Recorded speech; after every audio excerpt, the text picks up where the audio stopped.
Magandang gabi. Ako si Crisostong Ibarra. Narinig ko ang lahat ng iyong sinabi at nagkakamali ka. Hindi ko naging kaibigan ang iyong ama. Wala na kahit ang kanyang libihan.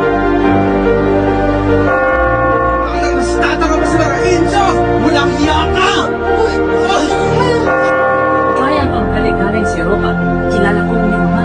Gusto kong pakasalan mo ang bayaw ng aking pinsan. Ano bang pinagsasabi ng matandang yan? Ganyan ba sila? Para sa kapakanan ng bansa. Kilala ko sila. Hindi nila kayang gawin yon. Kung nangyari sa ating bansa. Lahat ng ginawang masama!